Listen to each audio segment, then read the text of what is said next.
hoy vamos a hablar de cardiología, por eso me acompaña el doctor Marcelo Alac. Él es especialista en cardiología, intervencionista y salud ocupacional. Muy bienvenido, Marcelo. Muchas gracias. Estábamos hablando qué es intervencionista, ¿no? Que también intervencionista es de catéter. Contame, vos ponés... Claro, en sí los cardiólogos intervencionistas estamos en una posición intermedia entre lo que es la cardiología clínica y la cardiología quirúrgica. No somos cirujanos cardiovasculares, no somos cardiólogos clínicos, si bien nuestra formación es como cardiólogos clínicos, intervenimos a los pacientes. ¿Qué quiere decir? A veces con un cateterismo, a veces con una angioplastía, a veces cerrando alguna malformación congénita, es decir, trabajamos desde esa perspectiva, interviniendo al paciente, no operándolo. No operándolo. ¿Y las personas con discapacidad son más propensas a tener cualquier enfermedad o cualquier cardiología? Sí, mira, en realidad está descrito eso, la verdad que hay mucha literatura al respecto. Por ejemplo, para darte un número concreto, si vos tenés una persona con una trisomía, un síndrome de Down, por ejemplo, tiene la probabilidad de tener una enfermedad cardiovascular que va desde 1/3 hasta 2/3 de todo el universo de personas con síndrome de Down. Es mucho. Mucho. Es decir, 30 y algo por ciento hasta 65% pueden tener un problema cardiovascular. Es muy pleomórfico, es decir, es muy variable, hay muchas opciones en el medio. A veces puede ser desde algo muy sencillo hasta algo muy grave, ¿no? Que se la llama cardiopatías congénitas. Exactamente, está buena la distinción, porque en sí la cardiopatía congénita o la cardiopatía estructural es aquella con la que nace el individuo. Lo cual no quiere decir que la persona que tiene, por ejemplo, una enfermedad cardiovascular adquirida no pueda ser también en una persona con síndrome de Down. Después, si querés, podemos hablar de qué probabilidades tiene de enfermarse de otra cosa. Pero en general, cuando uno habla de cardiopatía estructural, es la cardiopatía que viene desde el nacimiento, es la congénita. ¿No? Y en las cardiopatías adquiridas, que son las que se adquieren a lo largo de la vida, ¿cuáles serían los factores de riesgo para que esas personas la adquieran? Claro, eso está muy bien. Vos sabés que en sí la cardiopatía adquirida es por todos los mismos factores de riesgo que nos inundan a la sociedad. Vale decir, el tabaco, la hipertensión no controlada, es decir, el exceso de sodio, colesterol alto, la diabetes, es decir, todas enfermedades que de alguna manera son controlables y eventualmente las adicciones, como el caso del tabaquismo, que pueden ser controlables para evitar que tenga impacto sobre las arterias. ¿Qué quiere decir? Que la arteria se enferme. La enfermedad, el núcleo de la enfermedad sería la aterosclerosis. Ese sería el paradigma, digamos, de la enfermedad.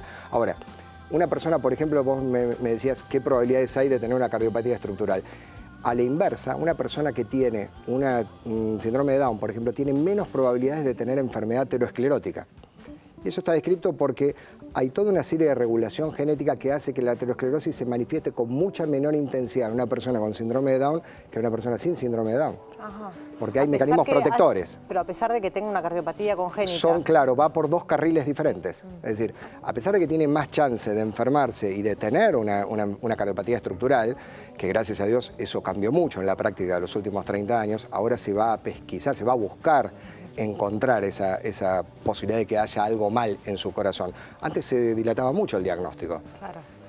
¿Y dentro del tabaquismo, del colesterol alto, de la hipertensión, todas las que enumeraste, hay un porcentaje donde una prevalece entre todas las demás? Sí, claramente, particularmente a nivel regional, y creo que de eso se trata, los cardiólogos acá en la Argentina tratamos en general de cada vez emplear más estadística y casuística de la región, es decir, de Latinoamérica.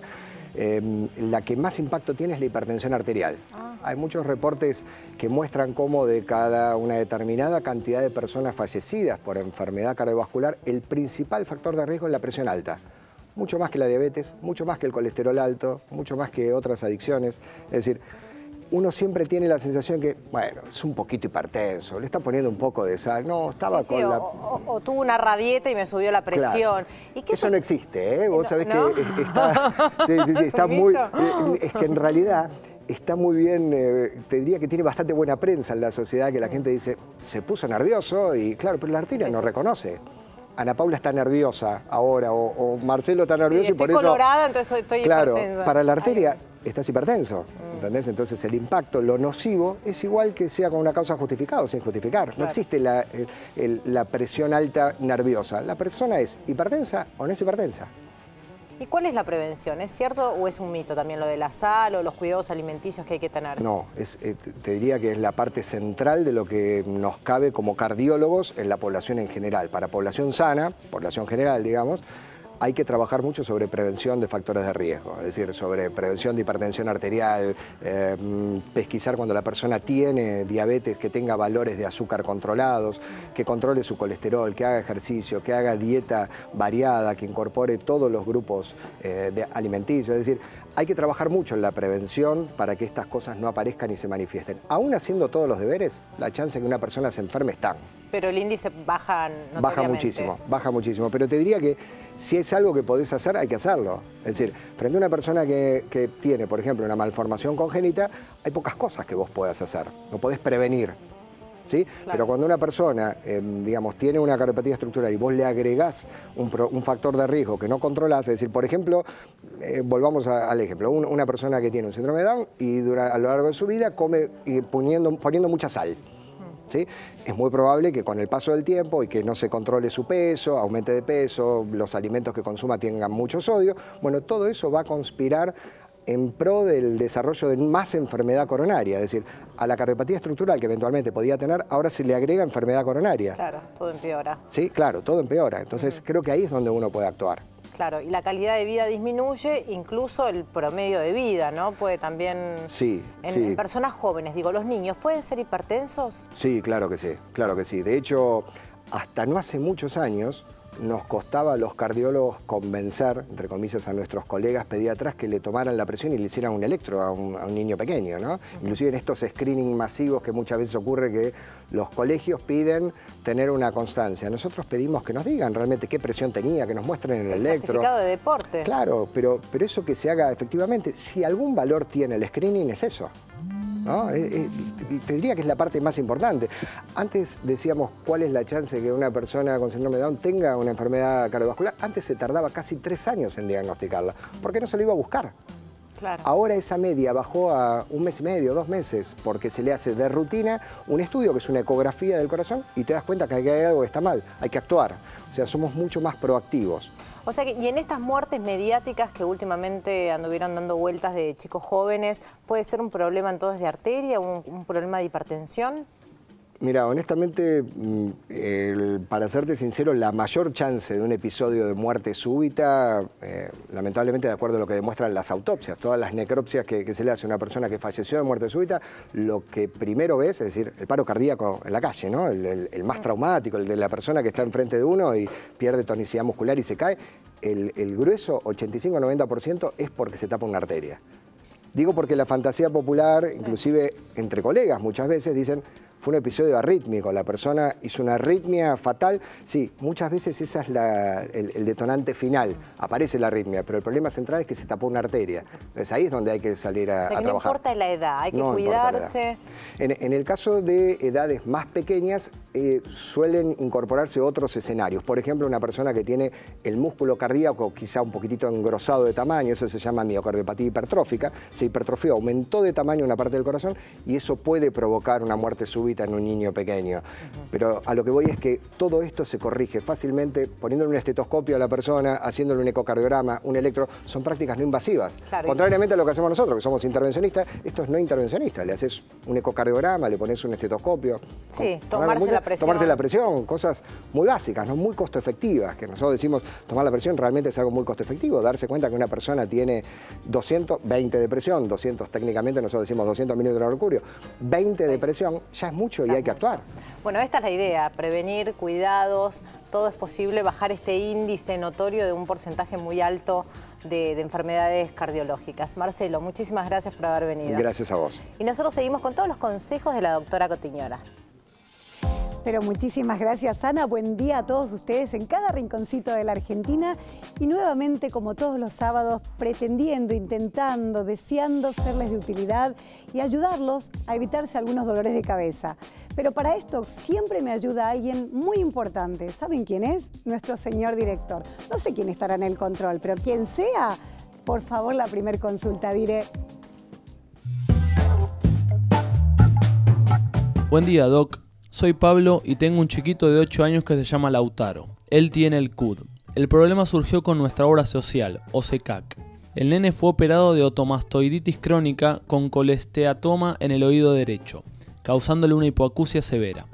Su oído izquierdo presenta lo mismo y necesita ser intervenido con urgencia. Para poder realizar esta operación es necesario un audífono para su oído derecho y la obra social no nos da respuesta, haciendo caso omiso a la urgencia especificada por el médico. ¿Qué paso nos recomienda seguir? Muchas gracias.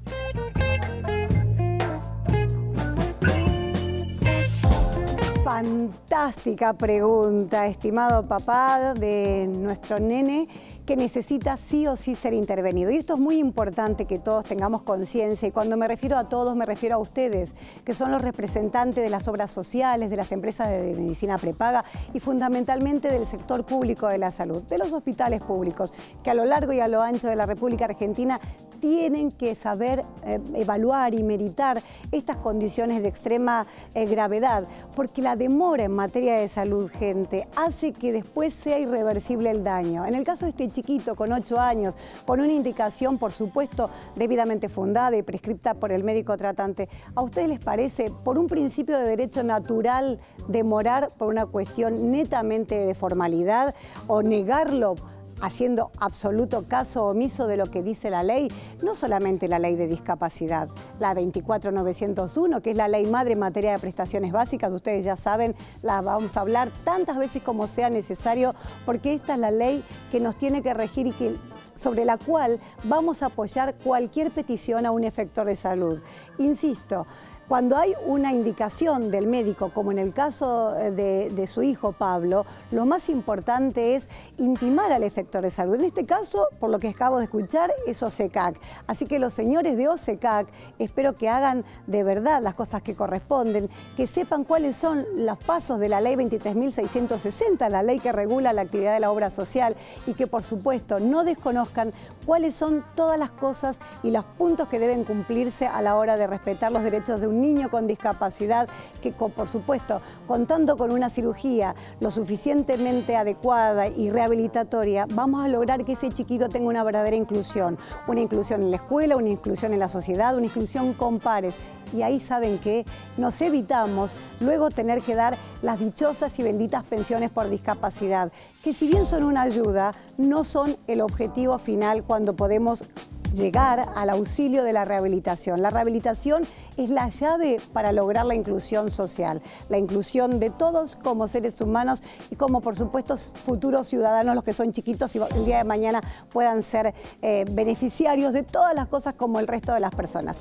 Papá, hace la intimación a la obra social. Si no te cumple, no dudes, no dejes de hacer la denuncia correspondiente ante la Superintendencia de Servicios de Salud. Sabés que es el área, por supuesto, del Ministerio de Salud Pública de la Nación, que tiene a su cargo velar, controlar, auditar que cada uno de los obligados responsables, conforme a la ley 24901, te den la prestación, que le provean a tu chiquito de ese audífono. Y cualquier cosa nos volvés a escribir y vamos a seguir insistiendo, porque si no hacemos un poco de campaña al cumplimiento de la ley, este programa no tiene sentido, o por lo menos desde mi lugar, desde el plano legal, carecería absolutamente de todo tipo de participación, realmente la intervención de un abogado en este programa. No se vayan de acá, porque sé, pero estoy totalmente segura que hay mucho más desde la vida. Y ahora seguimos con Fena. Yo digo, estoy mirando lo prolijita que es Melina, ¿no? Mirá. No, un trabajo está haciendo. Aparte, mostralo, Meli, por favor, mostralo. Aparte no se Miren el trabajo que está haciendo. Aparte verdad, no se le va ni un poquito. No, es impresionante. Muy bien, Melina. Walter, ¿qué te agarró el TOC? Le agarró el TOC de orden. Ya le agarró el TOC a Walter. A guardar, no puede parar. Empieza a ordenar y a guardar, ¿no? Ya. No lo podemos parar, Walter.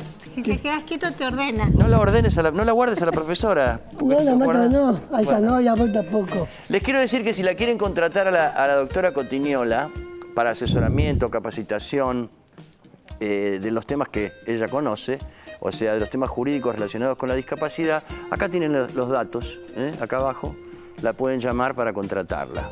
Bien, vámonos a un corte. ¿Quieren ir a un corte? Sí. ¿Sí? Yo lo mando. ¿Nos vamos a un corte? Termina mínimo, no se vayan. Ya está, ya lo mandó Walter. Listo. Chao, gracias.